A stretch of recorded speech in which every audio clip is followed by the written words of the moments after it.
Hey everyone, and welcome to this explainer. Today we are decoding the secret language of organic chemistry. I am absolutely thrilled to take you through this beginner-friendly, concept-based explanation of complete functional groups with examples. We're going to unlock exactly how millions of chemical compounds get their unique identities. You know, organic chemistry might look like this chaotic sea of C's and H's at first glance, but once you learn the underlying patterns, it transforms into an incredibly logical, highly structured system. To get us started, I want you to think about a pretty simple question. Why does vinegar taste sour, but perfumes smell so brilliantly sweet? Or think about this.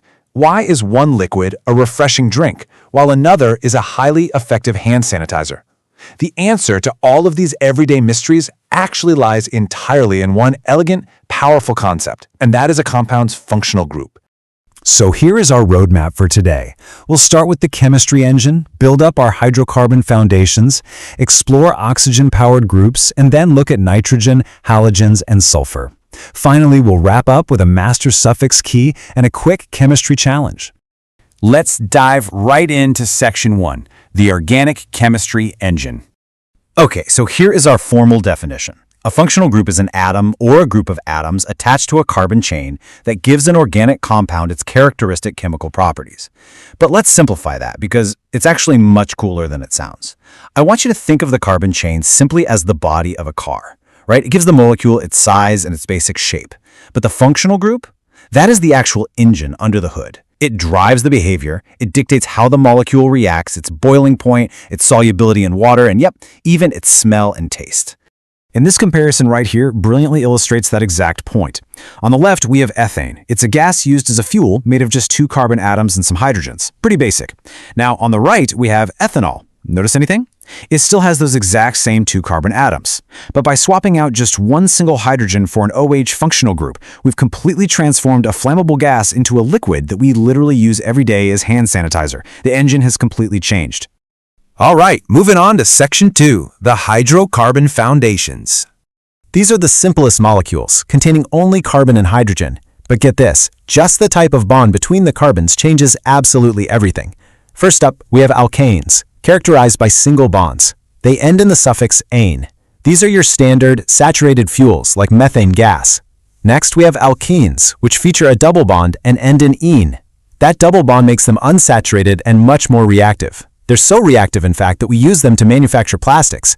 And a fun fact, if you add orange bromine water to an alkene, it instantly turns completely colorless. Finally, we have alkynes, which feature a triple bond and end in -ine. This intense triple bond packs incredible energy, which makes alkynes, like ethane, absolutely perfect for high-temperature gas metal welding. Let's jump into Section 3, oxygen-powered functional groups. Let's see what happens when we introduce some oxygen into our car engine analogy. Adding oxygen opens up a massive world of new possibilities. First up are alcohols, which we briefly saw earlier. They contain the OH group and use the suffix -al, like ethanol. Thanks to some very special hydrogen bonding, alcohols have higher boiling points, and they're incredibly useful as solvents, perfumes, and sanitizers.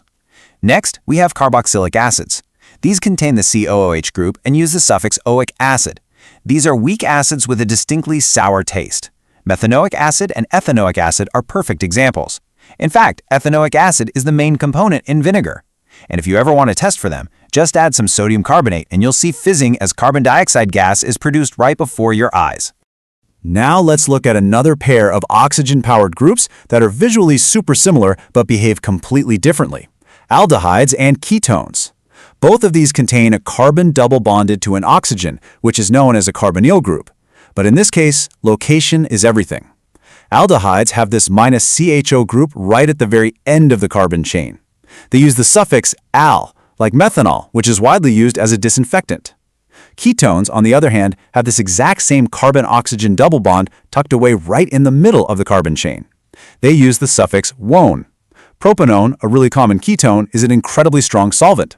You actually probably know it best as nail polish remover.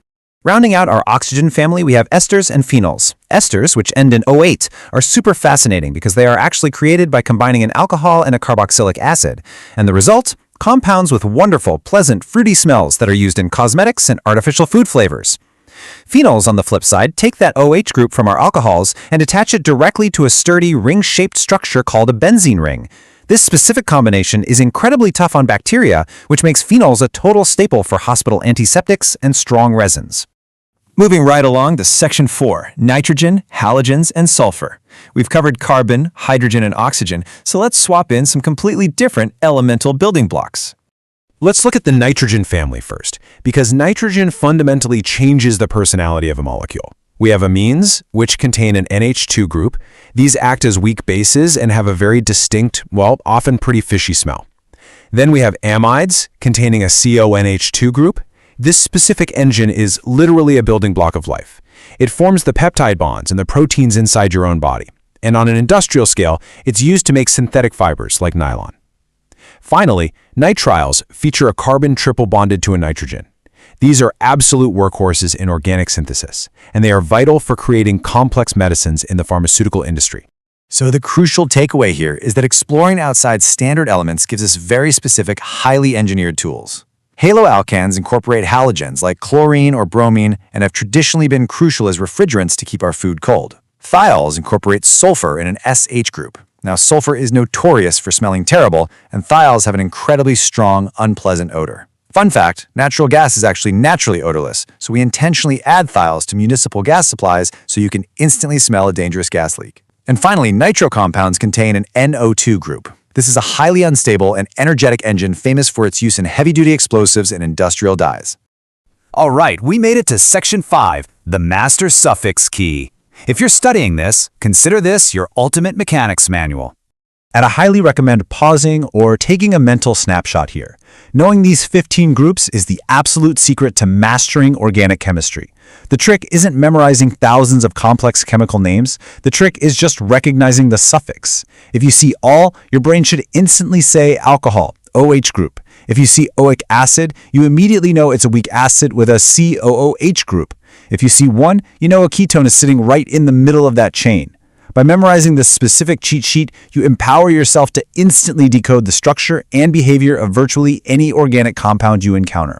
And for a deeper dive, I definitely recommend checking out other resources related to the topic, like textbooks or online guides detailing complete functional groups in organic chemistry with examples, just to see hundreds more of these in action.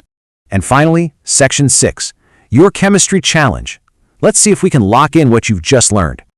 I want to leave you with a quick challenge. Number 1, what functional group is present in ethanol, our trusty hand sanitizer? Number 2, which functional group gives vinegar its distinct acidic, sour nature? And number 3, which functional group is responsible for those sweet, pleasant, fruity smells we find in perfumes and cosmetics? Think back to the engines we just explored. If you can answer these, you have successfully decoded the basic language of organic molecules.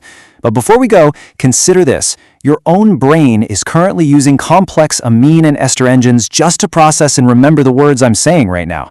It's wild. What other invisible chemical engines are driving your daily life? Thank you so much for joining me on this explainer, and keep questioning the chemistry around you.